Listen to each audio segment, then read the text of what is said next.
Hello, j'espère que vous allez bien. Moi, ça va. C'est toujours un plaisir de revenir avec vous dans cette nouvelle vidéo. Nous allons parler de 3 éléments. Comment épargner lorsque nous avons un petit salaire. C'est très important.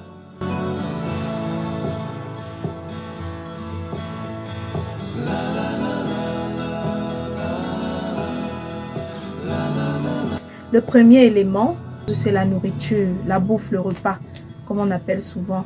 Vous savez que lorsque nous mangeons à l'extérieur, c'est-à-dire dehors, lorsque nous ne préparons pas à la maison, nous dépensons toujours beaucoup d'argent et ça nous empêche d'épargner. Ce sont des sacrifices à faire.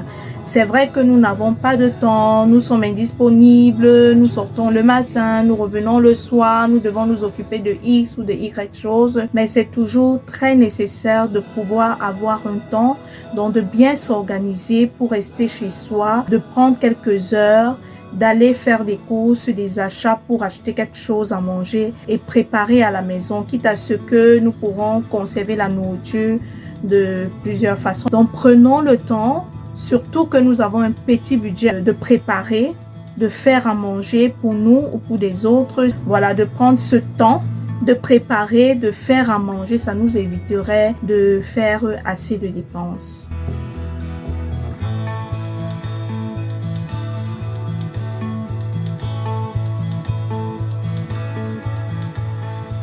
La deuxième des choses que je vais évoquer ici, c'est le loyer. La location, c'est de façon temporaire. Si on s'organise très bien, nous voulons garder notre intimité, il est mieux de se faire aussi un peu d'argent.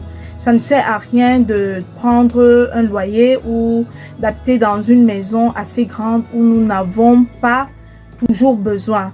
Nous prenons des pièces et puis ça ne va pas nous servir ou nous n'allons pas rester dans ces pièces après. Donc, c'est de façon temporaire. Si nous pourrons prendre juste assez, ce qui nous suffirait pour avoir une chambre, un lit, être dans un salon, ça pourrait aller. Ça ne sert à rien d'aller chercher du luxe alors que nous avons peut-être plein d'engagements. Nous avons un petit salaire, ça va être, le budget va dépasser. Donc, vous comprenez que tout dépend de nous. Tout, c'est le sacrifice, c'est de nous sacrifier pour que après ou bien dans 5, dans 6 ans, nous ayons assez d'argent et nous pourrons faire ce que nous voudrons, nous pourrons faire des choses à volonté. Donc le loyer est quelque chose aussi de très capital que vous devez revoir un peu sur la gestion de vos finances.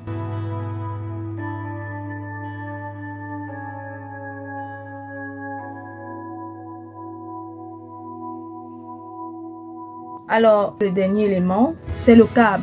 Je nous parle beaucoup plus, nous les Africains, nous qui vivons en Afrique encore. Nous avons des personnes qui viennent mettre le câble pour que nous ayons des chaînes. Je pense, à mon avis, ce n'est pas pour quelqu'un qui voudrait épargner, c'est pas très nécessaire. Parce qu'aujourd'hui, si on n'a pas d'argent et que nous voulons épargner, aujourd'hui, nous avons des téléphones Android, nous avons des téléphones portables ou alors des ordinateurs. C'est bien, avec YouTube, avec des différents réseaux sociaux, nous avons déjà des informations. Donc, c'est pour un temps. Si c'est pour quelques mois, si c'est pour quelques années, nous pouvons s'asseoir à ça aussi. Donc, quand vous regardez bien, le câble, quand ça entre dans notre budget, tous les mois, c'est quelque chose qui pèse et nous ne pourrons pas faire toujours des économies. Donc, essayons de revoir tout ce que j'ai dit, à savoir le repas, le loyer et puis le câble.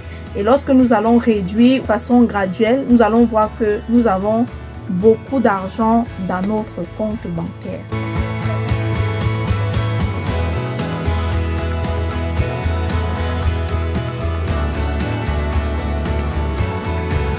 Alors, merci à toi ou à vous d'avoir suivi cette vidéo.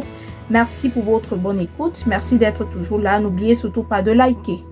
N'oubliez pas de vous abonner et surtout de partager. Merci. Bon début de semaine à vous. Et puis, ciao, ciao. Merci.